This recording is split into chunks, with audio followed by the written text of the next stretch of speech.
fewndo o sayi ɗo ka télévision Jama TV haray on yafoto sayi on feƴƴiri men seeɗa me indépendamment de notre volonté aray ala ko men wowla sina yafina golongo non téléspectateur ɓe ɓen e téléspectatrice ɓe men ɓen haray tigi tigi on hande ko hewtini en ɗo ko fiɓe artiste ɓe men ɓe wonɗen gollidude e mum e piiji ɗin fo e jeene hande ko ma wowlen tigi tigi on fi artiste ɓe ɓen ensuite ɗe mari invité jo goto ɗo wawowo en hande découvrande talango kadi ɓay ñande fini weti o chaque dimanche à partir de 17h00 haray ɗe mari on artiste jo ɗon chaque 17h arowo holla en ɗo holtinana en noppi ɗin holla en culture men on ha joni en yeggitali fi mum par ce que culture lagine on mo concerni en fof culture lagine on ko fimen en fof fi honɗum na en joɗo ñobbidiren juɗɗen hara en wawata yewtude fi culture men on ok haray tigi tigi on yafoto beru leer feƴƴirɗo men on faalaɗo men sivude wo en direct mo waynatde ka Facebook o winda Guiɗo Jama Media o siva men en direct maɗum o nata ka YouTube o winda Jama TV o wawa sivude émission on en direct si illa sina ɗon o télécharge application o nata ka Play Store o winda Guiɗo Jama Media o wawa télécharge application on o wawa men sivude siko ka nder oto o woni siko ka ñallore wulno ataya o woni siko ka suudu o woni ara o ɓadaki télé makko on ɗum ɗon fof no wawa gasude haray ko teddungal e mon haray min wawde on hollitude o artiste jomen ɗo o présente o e men o yewta en inde makko e yettore makko e programme artistique makko on jammore nden ka artiste haray ɗen heeɗimo kankadi o présente o femen oɗo. Assalamu alaikum weltanogol fof auditeur auditrice ɓe fof quoi goto kala no yurede quoi ko boyka noon boyka junior. Ok inde nden tigi tigi ɗawa yewtude jama on inde ma nden tigi tigi si ara noon inde artiste on par ce que ko ɗum ɗon adi taw wa inde nden tigi tigi ko Mohamed Kanté dia ok mais noon a ɗon noon a wowli a tuusi ɗon e yewtay ɗon gokkunɗo en feƴƴude yes ton mais ɓayɗen andi Kanté en fof ɗen andi si wiyama Kanté haray haaju no nder ton ka na innugol Kanté tun uggino ɗon fanka ƴoyre un kun andira ɗon kun ɗum hiɗon andi meɗen andi aray ɗo a wawi men yewtude kun hiɗa andi meɗen andi sina aran ko Kanté pirate on par ce que miɗo andi petiyero en doyen ɓe ɓen kamɓe sa wiyama tun Kanté wano Jambaylo Kanté ɓen ɗon fof sa wiyama Kanté kamɓe ɓe andi kon ɗum wiɓe Kanté tigi tigi nden ƴoyre ɗon hiɓe yoɓinde an kadi ɗa wawi men yewtude kon ɗum woni Kanté on tigi tigi expliquani men programme Kanté on. No Kanté o ɗum ɗon naaro accuɓe bugitore ne yeeso bugitore ne yeeso no amme andi ka pirate Kanté on au moins jama on no sifudema kono han ko pirate Kanté on na Kanté vrai on siko doyen petit yero joɗno ɗo joni siɓe sifanike ma cosan Kanté on ɓe aranima programme Kanté on a taway Kanté on no mari doole no woodi ka tippi ka kono an me andi a ala ka ƴoyreji ton amme andi ko juntu ko juddu ka ko juntu yimɓe Dakar ɓen ko juddu on ka onon ko ono woni juddu on ko ono wiyete ɓeyna min ko lagine ɓeyna non o min komi sénégalais jo ara mawaɓɓe anda ko on to jokkitirta mawɓen quoi ko siga mon en ni ka awayino ok aray boy ka tigi tigi on jama on no jentima no falaya no falaya esprit mo seeɗa ɓe nanayi to ma gon ɓe anda way si ko côté rap on joguiɗa est ce que côté mamaya on esiɗa mélange de ɗiɗi fof quoi wa en fait comme woni wode ko musique wona diina à la frontière kadi ouais waaw waɗay rap hay siko jazz landi walla rock kala ko landi o men ton mais pourquoi pas mamaya on kam hay siko mamaya ko ɗum woni minnuma mana ja ala saydi musique on gonga ɓe ko ɓeynata kon ala leñol quoi ala leñol ko landi o hay siko mbalak kadi men waɗe ok a waɗani men mbalak kon par ce que min ani min komi waccebu bes quoi ala yiɗi ɗi musique ji ko ɓe kudum mi yaɓe cowtoɓe yarato ɗum no welanmi ha minen komi waccebu bes quoi waɗano mbalak o mbalak o andi so heɓuno bit ko ɗo welayno ok joni ɗa wawi en jonnude voix ma on jama on nanama par ce que hande on ara ɓe jentima fof no tuɗi noppi quoi ok yeah boy ka san rap wendo ala bac si tawi ko rabo woni refma public on finata miɗo studio defugol e ko waɗata rapport ma rottata si tawi ko mingo surtinta watta suttimo ya andi boy a tenata namo fina famma findinta mi ko windeno ko finintama hari hiyaɗani Allah hoddiri maniga mami jaɓa satisfit fanɗa e miɗo waɗi pré itta wonkiji MC maniga waɗa free sokka on mone encaisse bo yumi mo ya ko ɗum ɓene ma kante o gande ha jono ɗo allahu akbar gonga ɓeya hande kadi ko hande sa ko ɗaɓɓirano gaɗa hettori gane ɗanno min sa fijiri min komi yetta Diallo jogoy aha voilà ko ya watta wila moƴƴa e zure leytu toɗale waɗen ley no ande on a wattane sa wattana lilara e moƴƴa min komi yetta Diallojo de aha so a yi tun kante a freni ɗum en ɗaɓɓita e joni walla en dimba e joni payalunkum yewten fiyo jama on faama ko on ɗo woni kante on tigi tigi seɗen sendidiren guɓe cundi awayino ok donc rap on vraiment min tigi mi jentike saydi o ko tokkidirɗa ɗo mo accimi yomi tokkidir ɗo ma siga américain yen yo tokkidir ɗum ɓe dampay ɗo vélo ɗo duuɓi wulurara ɓe wawal tokkidirde ɗum ɗo ayi joni noon tigi tigi on ko ɗum pusuma waɗugo rap waaw en fait rap gila mi wonno paykum waaw mi fuɗɗi wadde rap ok mi fijireno noon quoi ouais. par ce que lamo marno garamɓe ɓuuri ɓe anduɗa ko sénégalais par ce que mine wayata daari ko ɗo on tigi jandi ko ɗo on tigi ɓuuri andude kadi kono noon ɓe waɗano fréquenté ɓen garam ɓen fof haade ko rap waɗano par ce que hay min premier son an komi adi prisouré ko olof feere olof mi ɓuuri ɗumannade jonni men on somma ɗon andi olof on ɓaymi mi nanata kono no gasa téléspectateur ɓe ɓen ɓen ɗon ɓe nanay jonni en on premier single ma ɗon ko amen nda min jento par ce que olof neexna de olof wa neexna de yeah ok ñowojo gaynde ngar yewta lidi sa fa jar sama motos amu wanteer dama leni boy day jar yomi ma tànlo sama bopp amu ko fa saña lii di jaar maa ngi fi nigga sa moto su dox dem da nga xoju si deexu jaar li nga nit nigga ba yàqu teel du yéene ma lii di bay xaat teel li ma bëgg a bay na ñëpp dal job lu bëri bay mu gën a naat ñaata ba léegi di mbuus sër benn sound teg ci ñëpp di ma sër ba du anji lu ma tasul maa ngi fi nigga ba ko jiitu si jaaxa bi taxu la boyka la xam ne nga lii di bi fu so nga ñàkk nga florete ni la fu ma dem nigga ba daal di ba cartonné nga ka ma jàpp ma nigga ba posone fi jàpp si xala ba nigga daal di ba aksan ne ma jëlee ba nigga fo nga ne woy sami anday ande mi woli olof ɓure nden eyi no boyka vraiment hande a wawi lan convaincude quoi par ce que olof on mi nanata ɗo nde feewa min on mi nanata kono no gasa ɓay koye télé a fewna e fi ndaaro ɓe nana olof ɓe ɓenno yo wowlu ɓenno yo andu wawi boyka ko woli kon par ce que ɗo nini miɗo andi fof no jenti kono aden goto no udditi noppi mum ɗin ni ɗon andi ko mbo noon 15 production himo ɗaɓɓat ɗum artiste jomo produisa on no udditi noppi mum ni no jento ko wawi fof par ce que nde olofure ɗo kanko o nana nde kanko ay ceɓɓe ɓen ko wolta kon o wawi ɗum o hukkidira e fof a faami ni ara mo jentima ko gila fuɗɗiɗa musique ma on ko ani hombo fuɗɗiɗa musique o gila lawlan fijidemo gila ɓurno wonde pay ko ɗam manditi année on waaw ɗum ɗon ɓooyi de ok joni voilà anne ko on moment ɗon ɗa wawi ɓannade micro on fi yo voix jama on nane quoi min anne ko on moment ɗon hari on tigi fijundaro tun nanguilno affaire on ɗum ari no weeli min ni ƴettami yaha mi fija parfois si concert waɗi ni on tigi yaha zowani kono andi ɗum ari on tiiɗi nano quoi waɗa hay fus kono noon ko 2019 2019 enen nimmi mi wonay yimowo quoi kono noon affaire on fuɗɗilan natude quoi tawi hande kadi nangi hakkille ɗen an tawdi ko wonɗa pay ko saydi ɗa ƴettiri sama kala par ce que ko gonga ɓe sosoɓe wiya barangumma quoi barangumma ƴettirnoɗa quoi ko ɗa ƴettaɗa fallaɗa mais kono hakkille ɗen jogaki kawore merci a famino ok ndeno quartier ka wonɗa ɗon ni quartier ka wonɗa ɗon ɗa wawi estimude réellement famɓe ma ɓen e ɓe wona famɓe ma ɓen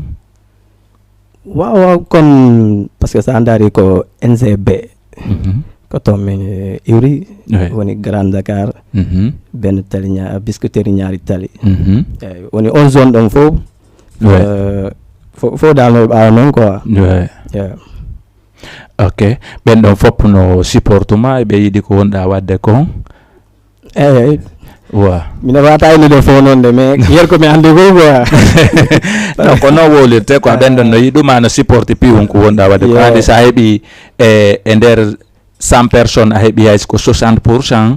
ma 70% ma 65% a wawa wiide majeure partie on ɗa jogui mais nder 100 personnes so tawi a heɓali hay 10% supporte ɓe ma aɗa fayin ɓeydu wakkilare quoi andi toujours no ɗoyti quoi pawama on ara no ɗoyti koye a ɓurtu wakkilade fi a heeɓu 100% on ka right ɗon on ko gonga waaw ok joni question mo mi falama landade on ɗo ko pourquoi artiste ɓe minata artiste ɓe nokkugo enen artiste wonɓe e nder leydi Dakar e Sénégal ndin ɗo ko fiwon ɗum artiste ɓe woɓɓe maɓɓe no ton si ɓe noddama e plateau ɓe wata respectude leeron wa en fait ɗum ɗon ko wona non ɗum ay wolide wona ɗum ɗon koye neɗɗo on woni quoi koye neɗɗo on woni neɗɗo on wonta quoi ça veut dire non ça veut dire que mo respectali mo jonnama e respectali heure andi on no hay hoore mo respecta ja ok joni par ce que no woodi woɓɓe no toon min da min milan sikka ka à ma connaissance mi sikkara ɓe hulay woni argol jooɗo ka plateau discutugol kañum e ɗuma présentateur jon ɓe hara ɓe huli mandas ko ɗum ɗon ɓe hulata et pourtant sa hulali micro a hulali public ɗa saydi a holli yeeso public on a jogoto micro ɗo waɗa ko faalaɗa a hoccoto a amay a dogay ɗon fof public on no dardema hara ɗum ɗon fof kulol ala e mum a ala hersude mais pourquoi hulata argol ka plateau joɗo ange saydi présentateur jon discuton avenir ma on par ce que ko avenir ma on ni quoi ko no hare watta on cause ɗon tigi wa goɗɗi ni kadi ko complexe kadi quoi walla de un kadi ko wonɗa wadde kon hara suusa ko wonɗa wadde kon ça c'est autre chose waaw tawi kadi ko wonɗa wadde kon a suusa kadi andi woɓɓe kadi waɗi kinnoto mi yi kaari no wadde mi waɗay walla andi ɗum woɓɓe ɓay tum yimɓe ɓe no wadde min kadi mi waɗay quoi kono hara wona ko annduɗa ko woni e maɓɓe ok et pourtant c'est pas comme ça min mi sikki plateau ça c'est pour les artistes plateau ko artiste jo jeeyi plateau sa nani ɓe nakkaari ko artiste jo ko média ji ɗin jonnatamo doole ka ko ɗum ɗo par ce que si ɓen ɗon tanke ɓen ɗon no yaltindema ɓe anndanoma découvrete wow. Anduɓe maɓen kadi ɓurta hoolade talama o fiwno par ce que ɓen a wawi kaarijo hande o yawno ka télévision nokkel kaari o wawi découvrude hoore makko quoi ka andi ɓe ɓurta inde wawi artiste jo amen on no mari jaga doole mo suusi reedu kono so tawi artiste jon ko iwi hande longori e hande longori o yaltata o holla yimɓe ɓen o yahata o susta darade yeeso média ɓe diskita ko on ɗon haara on tigui woni yimande oɗo mo konno ko mo windike para o ko ma o cikkode ja ay ndan noon ɗum ɗon mais pourquoi pas woɓɓe no waɗa ɗin ɗon piiji quoi min ɗum ɗon no étonimmi non ane ko noon non sake million comme komi wima kon tun buy moom wona sifagol ay ƴetta insa pour a hoore an sa kante mangue mo non andi minen musique o min hola ɗum ɗo non a yaltinta kanteɓe wona joni wano kante mande mori par ce que sa nani kante par ce que ko ɗum waɗi simi innuma a holi wolde a faala min mi woy ɗaɓɓitu catalum komi joƴƴina ɗa so innuma yenka lawol ka witoro yeeso kante mande mori miɗo andi ɓen en fof ɗen andi wano ɗum ɗo ni wano exemple hande leeron en ratimo par ce que téléspectateur ɓe bus haray ɓe jooɗino ɓe habbi 17h00 enen en fuɗɗi keɗo fayda 17h moins le quart pourquoi non ane ko andi oma wiide ko andi ya faale hunde Allah waɗa ɗum ɗo kadi quoi par ce que la wawi wiide ko yata 2 fois lañ ƴetta ɗum quoi lañ ƴetta auto pour argo joni noon ko on ɗum wawɗa wiide ɓen téléspectateur ɓe par ce que a habbini ɓe tanji buy wa ɓen ɗon moon ko torogol ɓe yaafoye quoi yoɓe yaafo par ce que désormais si min ni joni boy kano arde ɗo ɓena on harata leer non ɗo yoɓe faamu quoi ɗari ko ɗum o tum ko laawol faaɗi quoi ko ɗum waɗi mi tardi kono yo on fof on torama yaafoye ok awa joni téléspectateur ɓe ɓen woni ɓe dasivude Jama TV partout dans le monde ara on nani artiste jon torki e yaafuye par ce que ko saabu makko waɗi o émission yo fuɗɗo o leer ɗo pourtant o wiyali ko embouteillage nangi mo de sina ɗum menene mo hande ko dimanche kante kañum wowlata ɗin piiji mais Allah waɗi o rewi ka o duwa o rewda ɗon e wawata mo ñawude haray ɗon andi télévision ko leer piiji ɗin fof no waɗa programme aray ɗon andi sport ji no waali par ce que ɗum ɗon comme ça commercial on kadin kadi ko ɗum ɗon jokki e wawata wadde émission on an nemmo ha o gasa haray wawali feƴƴinde publicité ji ɗin e ko ɗum ɗon kadi woni fi télévision on tigi tigi haray région no wawi en feƴƴinande sport fo fewndi ɗon fewndo ɗo aray kon haray meɗen heeɗi région an nemmo. Premier pas et Sevencom présente Goulam pour la première fois au Sénégal. Quoi? Tu me crois pas? Vas-y Goulam, dis-leur. Nangadev Sénégal, c'est votre soignant des cœurs. Aujourd'hui, j'ai une très bonne nouvelle à vous annoncer. Enfin, je serai au Sénégal pour la première fois, le 26 et le 27 novembre prochain. Retenez bien les dates. Ça se passe avec des musiciens. J'ai vraiment hâte de vous retrouver, de partager un moment musical, un moment de bonheur, un moment de fête, un moment de folie, d'ambiance, un moment où je vais vous soigner avec des belles mélodies et des belles paroles. Ça se passe avec Premier Pas. Sénégal. Newdem. La 4e édition Hip Hop en couleur, festival international de jeunes talents, accueille Goulam, l'homme à la voix extraordinaire, suave, adoré de tout le monde. Pour la première fois au Sénégal, Goulam est à Dakar. Le show de la confirmation, la relève en live, 10 artistes programmés, 10 pays invités, invités d'honneur, les îles Comores. Le 26 novembre, le grand concert final au Grand Théâtre de Dakar, avec Goulam. Cette voix est juste sublime.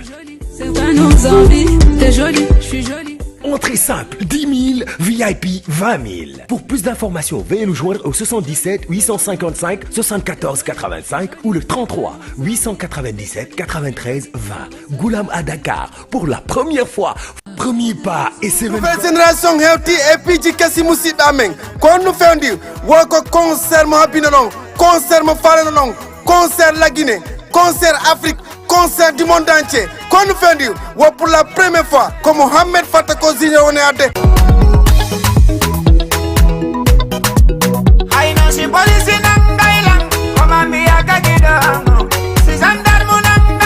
Le 24 décembre, contre Douata, ko Stade Iba Mar Diop à partir de 20h. Ya Dembo, waha Amadou Akounde Lady Kamu. Himoy neono, anti crazy.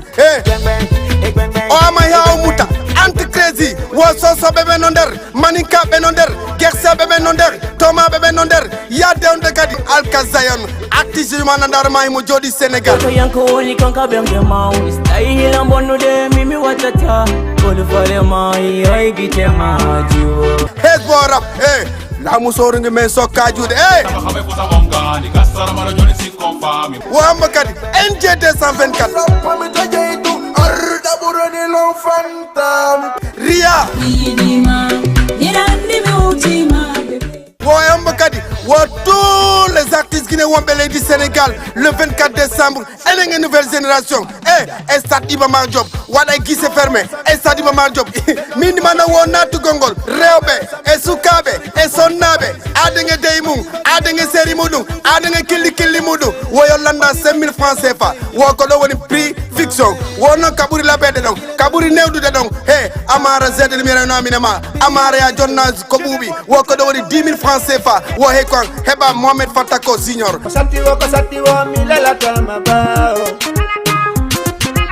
Safala Mardeka concert. Hino numéro de téléphone info live wadu 77 375 28 63 wala sa noti do ngandaki notu beka 77 105 93 44 minimum nouvelle génération.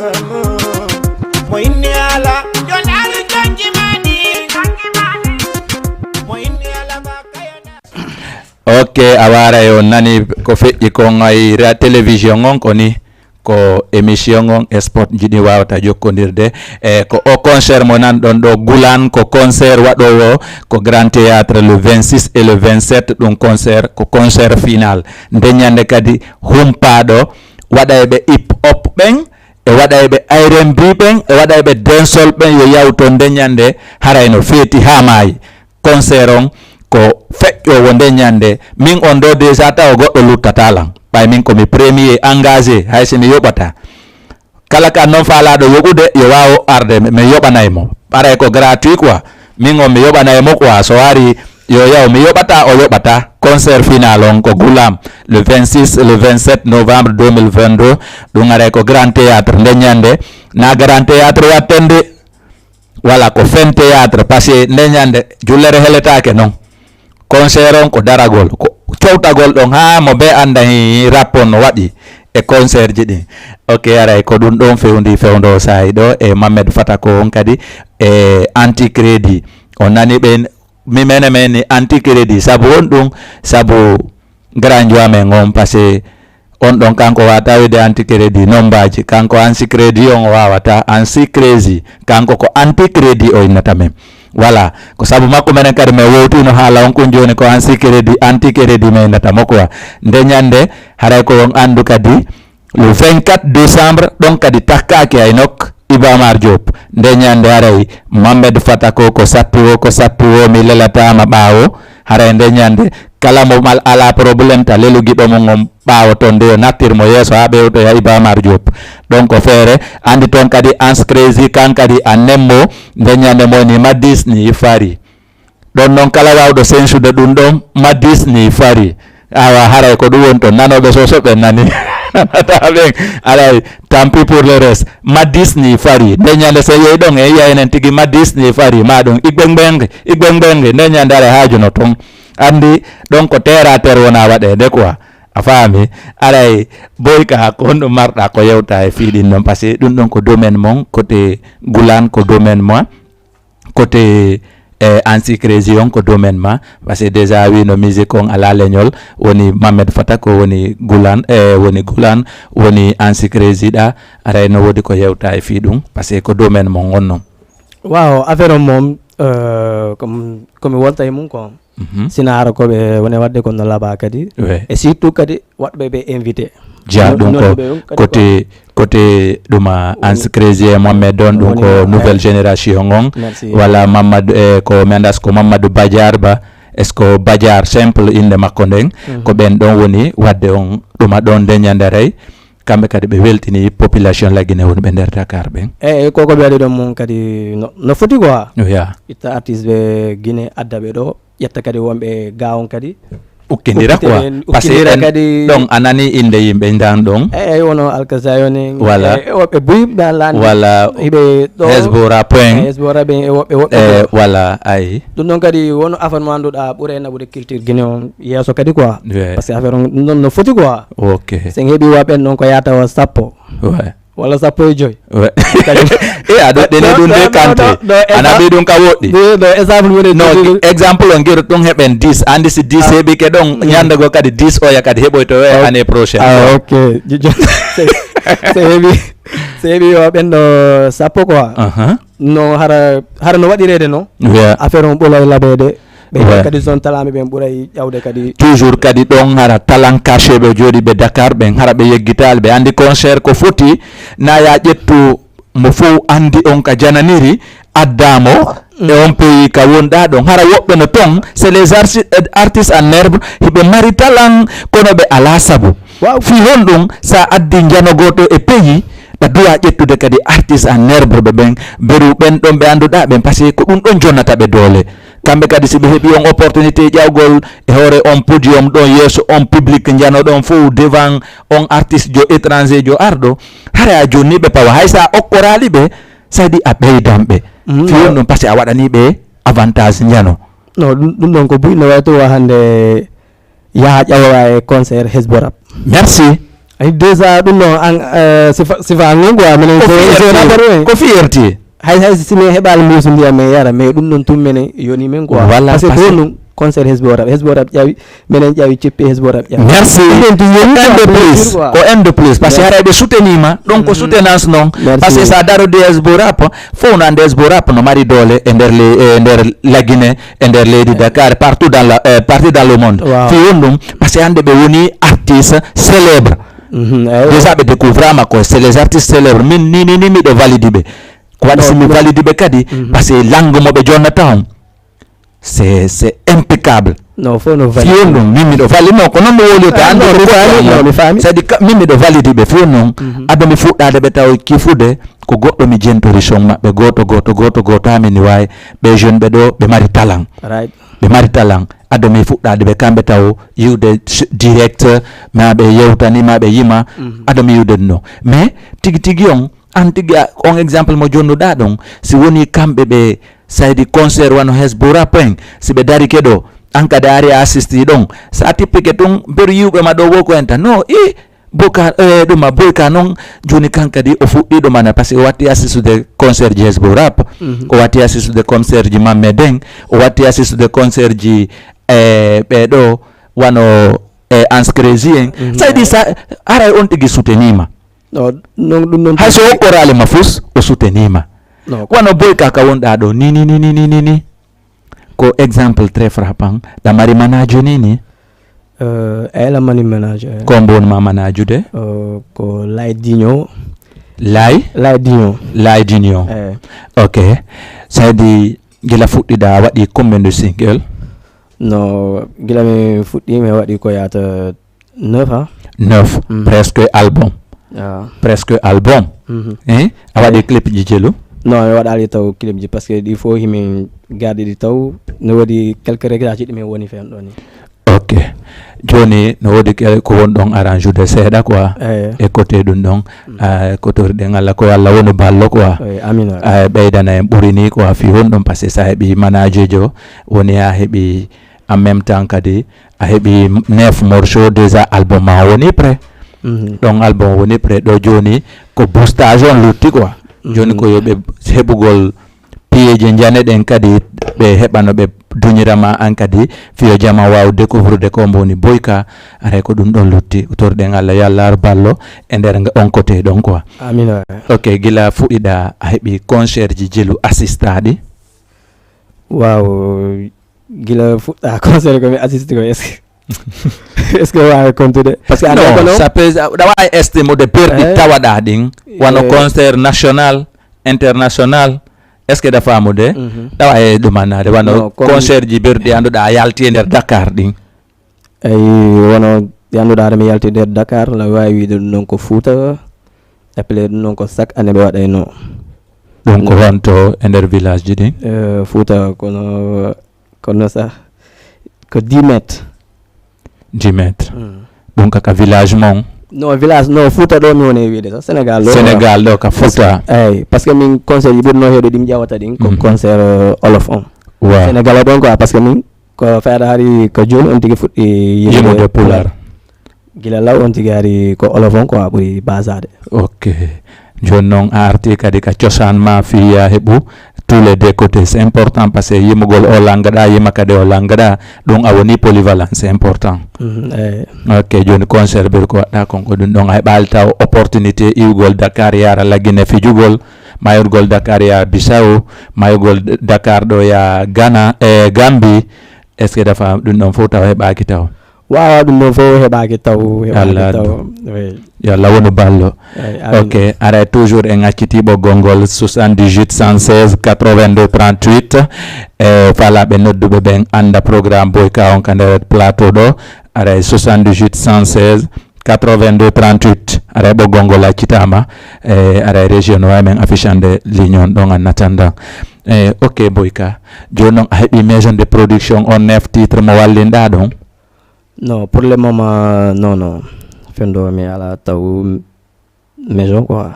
maison de production heɓaki taw non heɓaki taw aminen mo kadi manajojo ma on ala liggintinde ɗum ɗon ka mo habbi le bon moment wa andi ɓay ko golle wona no wodi golle nokkugo kadi ko golle maɗen nabatama no wodi ko falteɗa yettude kadi il faut golla kadi quoi est ce que a faami hande pour mi heɓa mi hiya promoteur jo suusoran ƴettude de 1 walla kono mi wolirta sa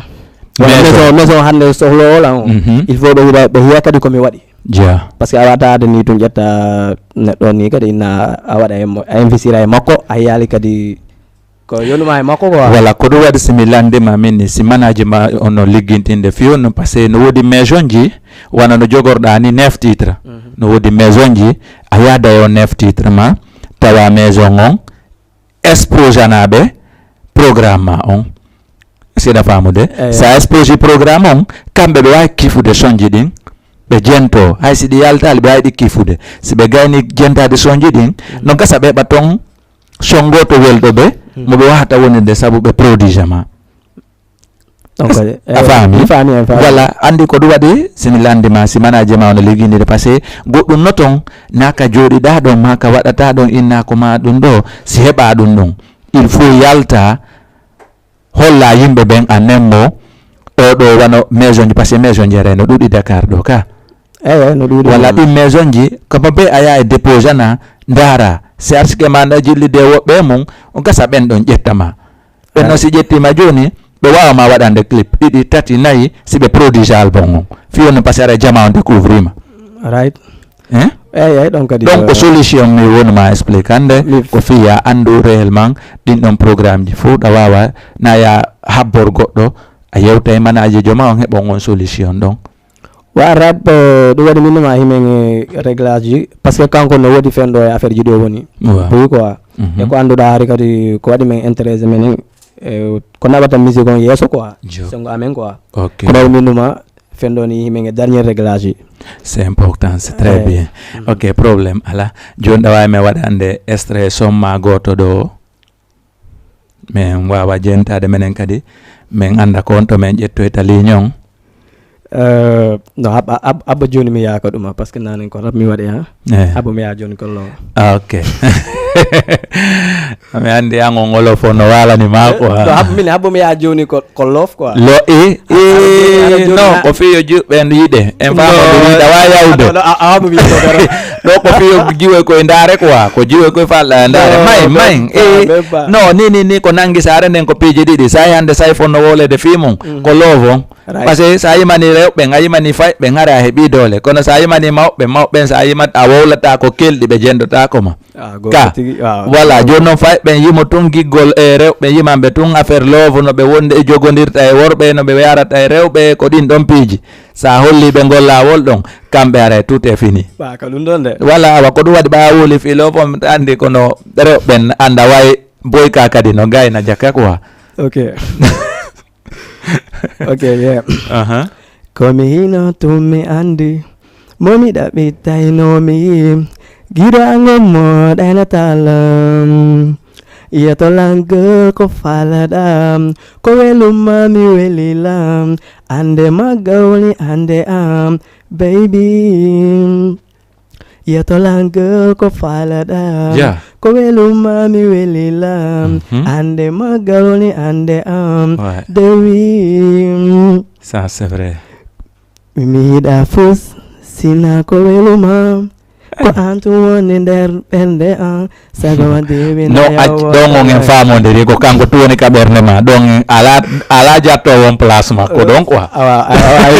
non place ɗon kanko o nani simo jentima neni o nani o andi place on ɓernde nden ko kanko tun no goto jeeyade non ko ɗum holluɗa ko kanko tu woni ka ɓernde ma goto jeeyade yimɓe tu woni a waɗa tum proverbe wallinɗa ko arɗo ƴetti o merci awa jiwe koye on nani voilà onon nanoɓe pular ɓen on nani nanoɓe soso ɓen nani ko mo wallini giggol ngol ka jungo ɗo waɗi kanko tun woni ka ɓernde haray jeeyi arɗo wono wawi ƴettude quoi ƴettude wo kañum jeeyi quoi awa loolu degla donc loolu moy loolu ka dafa leer awa gasile andi donc no jarata faami mais ɗum ɗon sadi mimi sikkuno sa yi tu goɗɗo yimi kanko tu woni ɗo ara mo yimani on no ton de joni dal ƴettuɗo a walli Allah waɗi ɓe laade fo ɗo siiwi fen ɗo Jama TV donc ka walli mi walli ƴettuɗo ka jeeya na noon ka plateau Jama TV de wallinda ɗa wallini ka dambugal ma e ka sara lawol na ya toñu DG amen ɗo de ka plateau ɗo ara arɗo koye ɗo ɗaɓɓitata ɓoyano wino men no wallini sengo ɗo ɓernde makko nen ko arɗo ƴetti o non na ka plateau ɗo de woyeto be ko da wallini ka lawol e kamato awala wallini na non ka plateau la wallini na ka plateau la wallini merci na Jama TV do wallini je ardo woyo ƴettu ɓerde makko nen ɗum ɗo na ɗo wallini ko ka makko to e ka tampolji kaɓe wowi yawde to guetoji ɗin awa famino voilà joni noon ɗin getto ɗin guetoji ɗon ko guetoji jel wowɗa yawde par jour format répétition wow no fayda ɗuuɗade ɗuuɗa non joni noon an kon to répétata komi répétata woni ko surtout la hero ɗon américain le boss ka samburu américain ko ngala danki nder ton avant non wala lumneno ka woni en famodiri ko buutugol ɗi probléme o ƴawatamo ka woni ton ko buuto wallini ko fita probléme o ƴaw mo quoi no ande que avant hade ko ɗo min déɓurayno suudu makko to mi alano mi waɗa freestyle waɗano répétition darange mo kadi nde wonde o yalta wacca men ɗo min fija mo moƴƴi way non ganjo moƴƴude mom min darange mo nde wonde o yalta wacca men ɗon min fija ɓende min ɓuwa min hoota joni noon ari woɓɓe udditi studio après suudu makko ɗon tun joni noon o waɗi ha woni saabu ha joni kon studio ɗon fayra joni ko ɗon min yahata min répété accu min kadi mi ɗaɓɓita américain goy no ɗuwa ɗaɓɓitude américain o naɓa mi ɗon mi waɗa single ji tati mi waɗa album on Dakar ɗo awa yiɗo ɓay Allah waɗi kanko sambour makko e studio no jogodiri fiya ɗon o wallanmi min kadi mi waɗa album an on ɗon kay ko vite fait awa américain heɓilo dey mi ɗaɓɓitoyte yo na ko 15 jours suuɗoto lanɗo ko ganno mi ɗaɓɓitoyte aray ko Jama on ƴettu 78 116 82 38 ɗum ɗon ko bureau falaɓe men noddude ɓen aray 78 116 82 38 ok Boyka ka wonɗa ɗo ni sa heɓi production ni a waway produire album ma on that's right femɗo ni min haysi koye haysi lanɗani findinɗala ngo yehen joni prise en joni kadi andi ko ambenata Mamadou Ba ngase andi heɓa ɗon waɗa ɗon andi ɗon ko waɗayya quoi ko no wiyete waɗayya non non affaire on koye mum men woni no déjà hakkille maɗen no mi sikki no woni ouvert ɗon ɗa décidi tawdi kala ƴettuɗo mais koye ɗoygol a wawa wadde ko falɗa kon right direct ɗum noon kay no laawi poste hayso koye ɗoygol minnuma hara findina niiɗa yen studio prise ɗi 9 ɗi mi wimaɗe ɗon lampari eɓay kadi plus kadi minnuma ok andi toujours télévision on ko noon ko sayi hara e région meɗen fala addano men ɗon e papa ambiance communement appelé Petit Bari aray ko on ɗon kan ɗon kadi mi nanata no yima mo jooɗi konake hollelan nene jomba mi fijana ɓe ha ɓe welto joni noon siɓe hollali mo nene jomba ko on bo fijanta ko ɗon no mbiɗi ko ɗon no hollelam bandiraɓe mi fijana ɓe ha ɓe welto si ɓen ɗon kadi arali ko mbo fijante joni ko ɗon no mi landi par ce que kanko mi nantano yima ɗum oyna hollelam nene jomba mi fijana ɓe ha ɓe welto hollelam bandiraɓe mi fijana ɓe ha ɓe welto joni noon si ɓe arali kono no fijirantaɓe ha ɓe welto fijane wonɓe ɗon ɓe ala région meɗen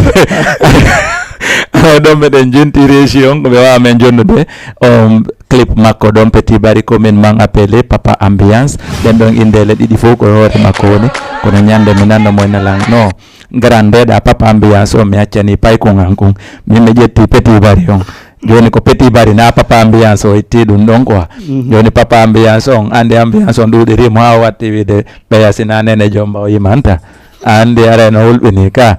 ok régi ara meɗen jenti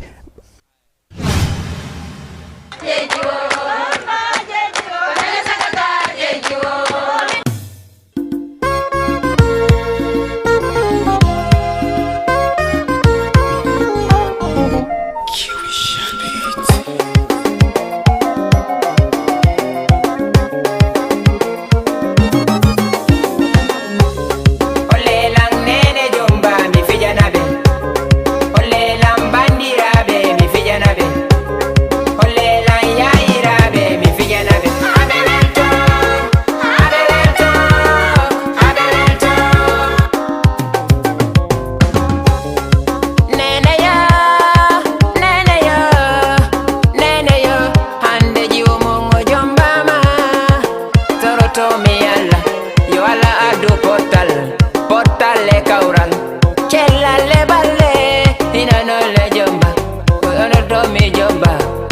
jodo munyo dewgal wela fi ino nene jomba kono ni komini nyande kala jombe take ake wade do ko fille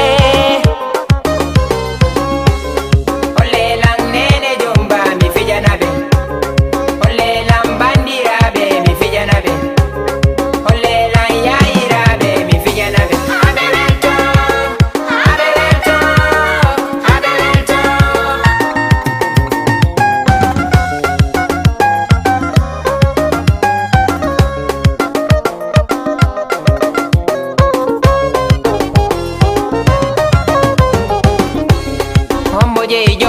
nene sagatano jei jomba hombe jei jomba babirabe no jei jomba hombo jei jomba bandirabe no jei jomba hombo jei jomba yairabe no jei jomba kori werte hande kadi jiwon jomba ma kori werte hande kadi sagata on jombino kori werte hande kadi nene weltoto kori werte babirabe be weltoto kori welte hande kadi kawtal weltoto kori welte bore jomba en weltoto kori welte taniraɓe ɓe weltoto kori welte hande kadi jama weltoto kori welte naniraɓe ɓe weltoto ole lang nene jomba mi fijanaɓe ole lang bandiraɓe mi fijanaɓe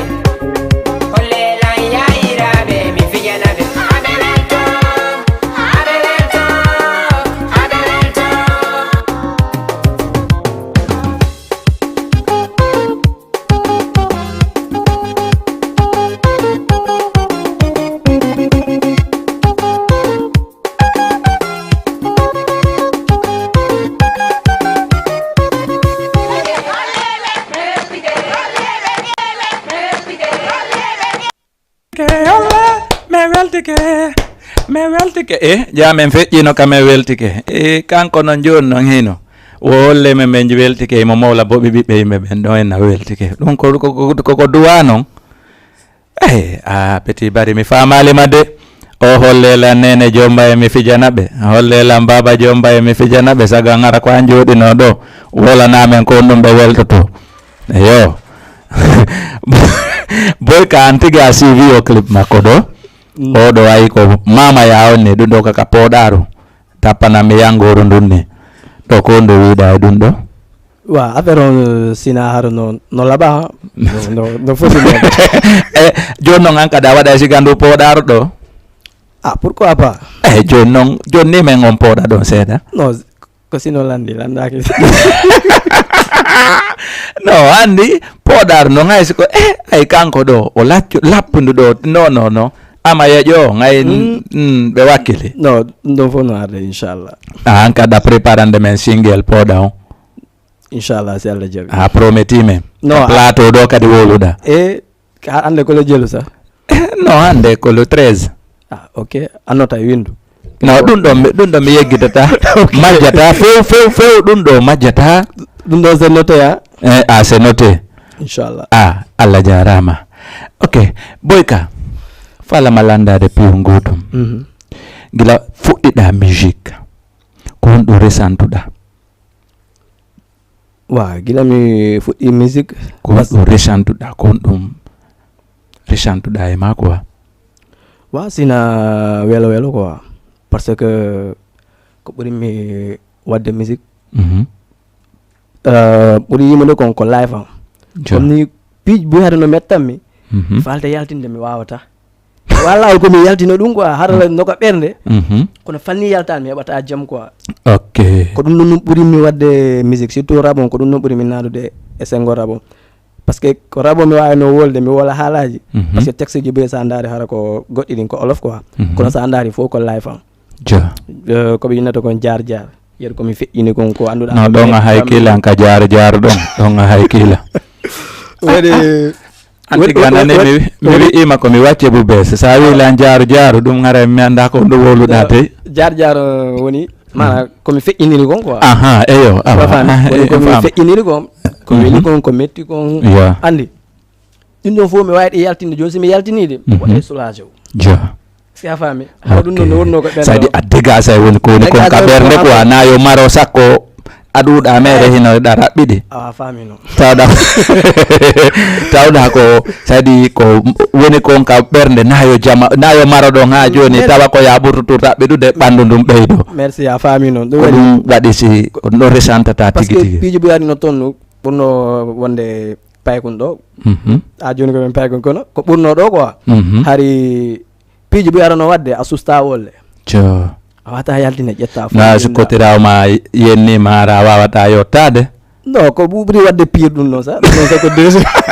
par ce que sa yettike koñima goddere aray ko ɗum woni toon a wayino walla sa ko ɓuuri wadde piir ɗin noon fof hara no woodi kono a ƴettay mara parfois mi ƴetteno kaye ni ɗum mi winda mi wallina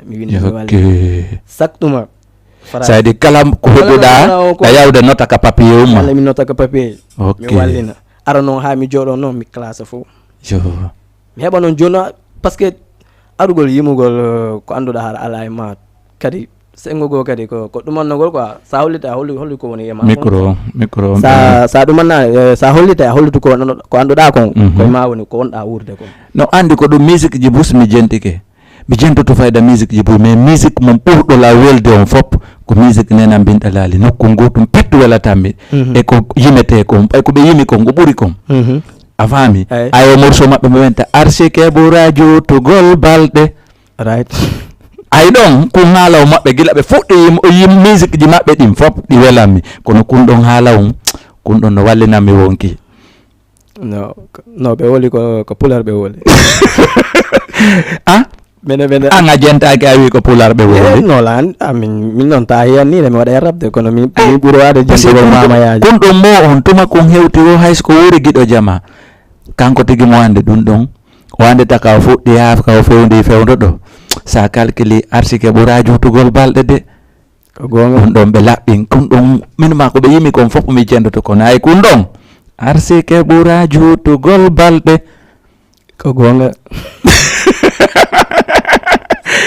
awa mi fanki ɗon nde par ce que yimuɓe buyimi kono ay kun haala o maɓɓe ha joni kun ɗo hino nena mbinɗa laale ha joni duuɓi maɓɓe no ɓeydo tun kono ñande o arsike maɓɓe on aray tawa ɓe ɗon non ko non non ko adno kono kene woni tampinkinade natake duwaka natude ɗum wanno kono ko ɗoɗa henndato ko hendoto quoi a wayi l'essentiel on waɗu devoir ma on quoi ça c'est vrai eyyi kono ko yedditimo accira e juuɗe Allah anda kadi fanni gonga ɓeya ya wuuri ko ɗoɗa hennade ko moom a hendoto ɗum waɗi semine ma kun ɗon haala on no wela mi arsike ɓuura jutugol balɗe par ce que ñande fini weeti o duuɓi ma no ɓeydade arske o ma kon tawete ɗum ko tagaɗo tun hawji ko ɗum de ka voilà andi taguɗon yeggita e goɗɗo mais jama on no hawji mo ɓen hawji koyo heɓu tinna fi aduna on ko welu et pourtant arsike on ɓuura jutugol balɗe mais hande si Allah exemple min komi duwa wurde kon ko 2 millions Allah jonnila on 2 millions ɗon fo nila on 2 millions si lanni amaye hay journée mi ñamata mbuuɗ ko ɗum no waɗi semaine ma andi koɓe min ma musique koɓe yimata kon fof mi jentoto no welami kono ay kum mo maɓɓe ɗon arsike ɓuura jutugol balɗe ha kono sa jooɗike a siya ko taway ko gonga ɓe yewti dey non mais pourtant hay on morceau maɓɓe ɗon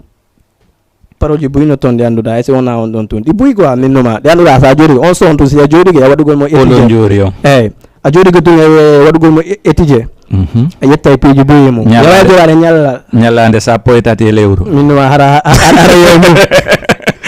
andi ɓe mari moji ɗon ɗuɗuɗi ñalanje sappo e tati lewru no bugitore guiɗo jama o fora ɗon quoi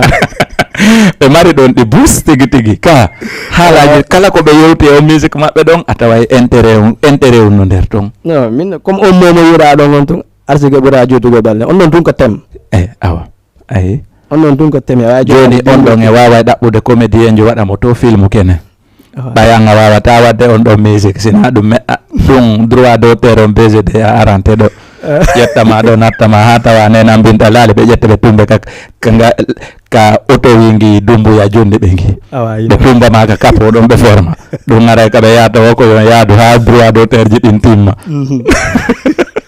ɗum aray na yaltino album nde won ɗon ka ɗon ara fen noon no woodi ko anini mi arana album Allah wadali. Okay. Yo no dun don fo ay c'est des trucs ko du wadi fayda musique ko du wadi semenuma joni génération on ko jibbe yimanta. Génération ko jibbe yimanta et ensuite pay koy kambe jenti in terme ji mabbe dum fop. Musique kala mo be addi waday bruit tum inna way ko kari jobani yimude. Pourquoi lottobe ben hebata di référence ji? Wow, donc di correct quoi parce que andi kadi mo kala e ko immi mako. Yeah. Non kadi no mun quoi no wori no mi anduda hine ngol lawol don kadi ha joni. No andi ko wadi semende on mélodie don bano din tipiji don. Exemple nena binta lali do joni. Ay bulo njuri on. Fuddo ton biton fuddo ton ala landade ko mboje musique on. No kambe ba don naturellement ko be fosa. Ka bit petit yero si tay andi mo ko mawlana no bit mako sahara si wona on ko façon de musical mako ko kamro meme to anda ko kare jeey lama sidi be meme to anda kare jeey voilà andi kambe mo kala mabbe he mari dum mako saydi voilà façon mako ko dum no meni pourquoi pas nouvelle génération on hebude din objectif ji kadi heba din préparatif ji fiyo waawu accude référence harasi be yimude saydi no programme taydi no flute on wadiri to ma no guitar on wadiri to ma no batterie on wadiri to est-ce que da famu de ay fanu wonna ara wada tumbe na ko kari joni right wa andi comme dum non waawi de men sifango men hawji hawji de bos joni ngol lawol no juuti ata krey gol dum do moba haasi heba dum don ta no nebani on quoi ay andi ko non waawi wolide jonno ndare ko buri battade don ko buri hoyde don rewo don quoi exemple joni parce que me andi joni ya fala ma jawde arto wada son lovum simplement mais et pourtant musique ko référence right mais non nami yimo wode mais musique ni sikki anemo musique ko référence ko référence mo c'est-à-dire que ça hebi référence à acca avec souvenir baawma quoi parce que hande do ni sinena bintalali wano be acciti musique ma wano tonton pepti yero si be acciti musique ma wano tonton breveté ni c'est acciti musique ma tonton lama sidi be c'est acciti musique wano tonton patemoloko c'est acciti musique est-ce que da famu de wano ben doyen be dum fo si acciti musique ça di hara référence on wali no kam vo no be wadi entraînement be accimo référence on wali est-ce que da famu de exemple très frappant yalla hilno fene nam fatulin sang hande do be ala be feƴƴini est ce que da famude mais si musique mabbe fuɗɗi jour de joni do bit wadati a waɗa bruit on kon tuni na way ko kari ka no lawi ay parce que musique mabbe di wano do morabunga o chauffeur dafuye andi din don fu no mari référence di fuɗɗo tun anda ko mbo yimi ha hande ndaro hedo de hande sikka way wasi ko hande ko wawas ko jondi modina fi on parce que référence mais ko dun non jibi mi nouvelle génération on kambe be wakkitata be hawji ko do wadi se mi adda mananen mo nena bindalali on parce que bura jutugol balde est ce que da famu mi fami sa e me buda jettude tamma on wada ko fotara référence no don ma o morso nena bindalali o kadi o morso mabbe waliyabe ko mawbe futa duwani waliyabe ko mawbe futa duwani saydi ananayi flitung kuntum ala dabitude ko mbo yimi midin dum piji fo nouvelle génération ala yi ude dum don ma jetta exemple wana hara ko génération hali pularon remix no o bolo njuri ne nan bintalali ara no wodu no ko sife mais o da o wawata pular kono nani ko yimata don kon tayi valeur no labi pos mo yima na pulo yime ayi ko fenande mais pourquoi nouvelle génération hebata din ideji don fo surtout non surtout what remission son don wadi ko foti kadi quoi non manam bakante mo golli fi on dum o wolni hore makko o musique nena bindalal dum no welay no mo depuis ko nebi jonon andita goɗɗo mo wata pular o wi'anga oɗo morceau welilan o miiji to o jooɗo o ƴetta ɗam makko on fop o jento morceau o yaha o yiltito o rewi kore payale goy ha o tawata hihi o wawi remixude o morceau ɗon tawa kono o yimira noon typique o waɗi ko expérience jana de non o golli o golli mais enen no nouvelle génération onon wonɓe nouvelle génération mature musical ɓen onon ancien o wawata ƴettude référence e ancien ɓe ɓen fiyo noon kadi yo heɓu ɗum ɗon eyyi mais comme ko wiɗa kon ɗon kadi par ce que de un ɗo ya ƴettude son goɗɗo waɗama remix il faut heɓa autorisation makko no saydi wan exemple mi jonnama très frappant Mousto Camara Mousto Camara o waɗi remix ɗo remix on bon na ɗuma fese ko bafata ko wallay no to baɓen se ko bafata ko baɓen Habibou sa yata yeto maɓɓe on kanko waɗimo remix ɗo mais donc sa daari kadi on son ɗo mi wawi wiide feere ko hommage o waɗi o remix mo ko ɗum on tout feere saw ɓuuri utilisé mo biton ko biton biton so feere sa daari ko mais kono iwata ko kamɓe na kamɓe jeyi par ce que ko référence maɓɓe on o ƴetti référence maɓɓe ƴetti voilà wa comme ko wiɗa ko mom ɗon kadi ko gonga kadi quoi wona kadi laɓa kum parce que sa daari à chaque fois kadi comme ko wiɗa ko na mine fulɓe ɓe woni e wadde voilà ko woɓɓe woni yiwde to aɗa ƴetta te pourtant ko kem même quoi mais comme ko wolɗa kon pourquoi leñol polal ngal utilisé ta ɗum ɗon quoi mana won mari ko annduɗa ko en acci ko jeeɗen ko ɗe yanani par ce que wiya ɗo bus hara ko yimoɓe namanamara na o musique seydi na musique koɓe duwa yimo ƴettude komɓe ƴettata ko innugol ɗo ɓe ƴetta bit wano bit américain jo ɓe ƴetta ɗuma frappage nigérien ɓe ɗuma ɓe nata par ce que hara na kamɓe propre création maɓɓe ɓe gollirta quoi eyyi no moom feere wawi wiide nouvelle génération minen on fof ko feere ko ɗum ɗon mais non sa minima côté ɗuma hesbo rap miɗo validi ɓe ko ɗengal ngal parce que ɗengal ngal ɓe jonni ko laaɓi pos kala morceau maɓɓe mo jentiɗa a tawa ɗengal ngal no laaɓi pos non ko anda ko pular tigi ɓe merci ko warti min miɗo validi ɓe quoi on côté ɗon essaie d'avant mais nouvelle génération kan no duwa miijitade moƴƴa de ɓe arta ɓe yiltito moƴƴa ɓe anda way utilise go référence ancien ɓen ça donne un de plus wa non wonay ko ɓurata yaajinde leñol pulo ɓuray ko laɓinde affaire on kadi quoi surtout culture mo ɓaw ko culture mo woni ko ɗum woni wadde si min iwi ɓawa ɓen ɗon kadi mi tañini ɓuray laɓede kadi ko valeur ok haray ko no marɗa ko wiya famɓe mamɓe en ɓay télévision ɗen andi ko leer wa sina weltanagol fof wonɓe darde Jama TV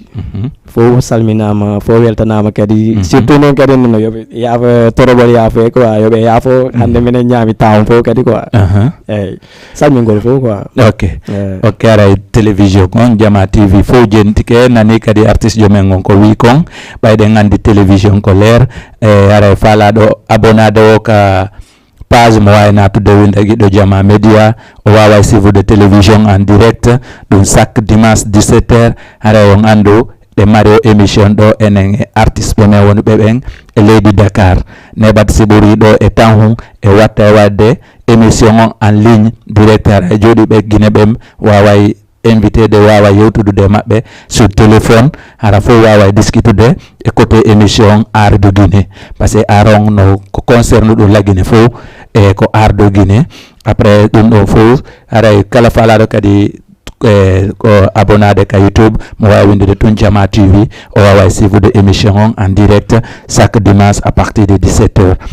ensuite kadi ko comment dirais-je ka Play Store a téléchargé ton application on Guiɗo Jama Média a wawa télécharger ndara télévision on en ligne ɗum noon fof haray fi sa heɓali tan joɗago woso écran ma on a wawa suivre ɗa en direct kala ka joɗorɗa e leydi ndin e partout dans le monde woni Europe Asie Amérique Afrique kala ko falaɗa a wawa suivre télévision on en nemmo aray mi hiwrike kala wonɗo suivre men o sayi ɗo woni Guiɗo woni yiɗuɓe lan woni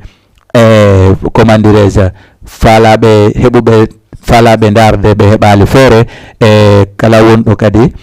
ɓadiɗo woɗɗitiɗo fof aray salminama weltanama kala yiɗuɗo Jama TV aray fof no weltana aray ko on andu télévision on ko leer ara yeggitali kadi ɗi concert ji ɗiɗi fewdiɗi fewdo sayi ɗo concert final on Goulan le 26 le 27 novembre 2022 Grand Théâtre nde ñande aray ɗen ton ha kengal yette Badio Madja on kadi